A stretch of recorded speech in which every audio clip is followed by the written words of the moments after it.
प्रणाम।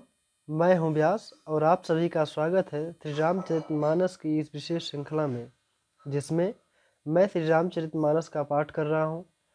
कल के वीडियो में मैंने दोहा नंबर 10 तक पाठ किया था। उसकी आगे की कथा इस प्रकार है। श्याम सुरभि पय बिसद अति गुणद करहि सब पान, गिरा ग्राम सिया राम जस गावहि सुनहि सुजान।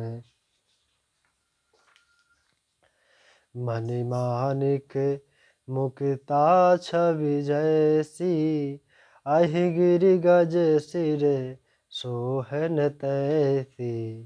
नृप किरीट तर नूतन पाई, लहि सकल शोभाधिकाहि।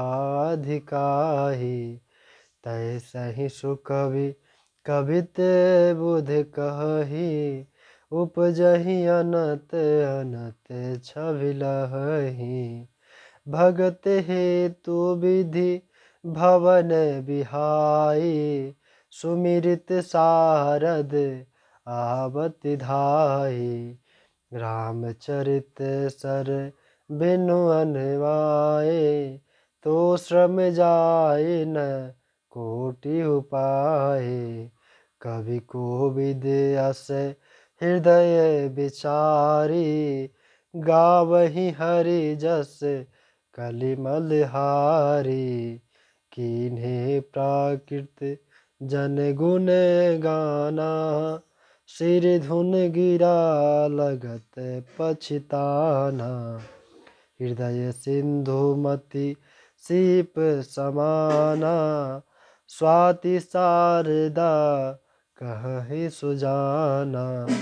जब बरसै बर बारी विचारु, होहि कवित मुक्ता मनि चारु। जुगति विधि पुनि पोहहि, रामचरित बर ताग। पहिरहि सज्जन बिमल उर, शोभा अति अनुराग।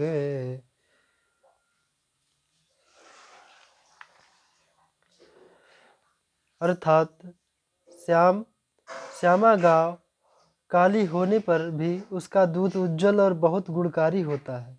यही समझकर सब लोग उसे पीते हैं। इसी तरह गंवारू भाषा में होने पर भी श्री सीताराम जी के यश को बुद्धिमान लोग बड़े चाव से गाते और सुनते हैं।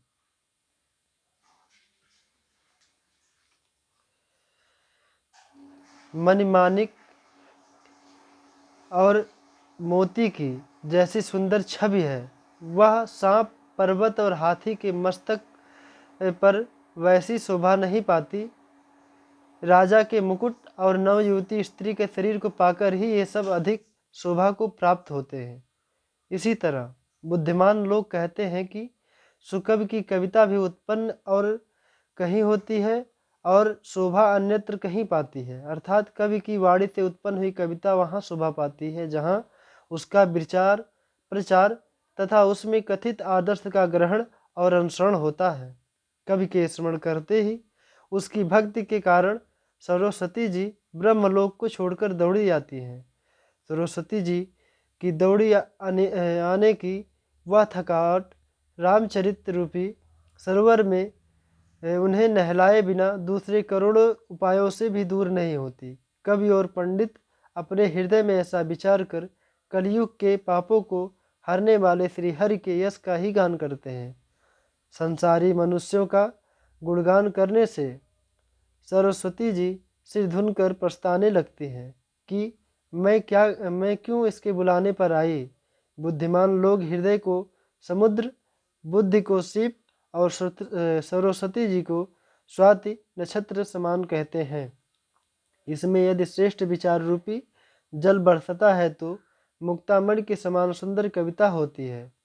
उन कविता रूपी मुक्तामणियों को युक्ति से वेद कर फिर रामचरित रूपी सुंदर तागे में पिरोकर सज्जन लोग अपने निर्मल हृदय में धारण करते हैं, जिससे अत्यंत अनुराग रूपी शोभा होती है।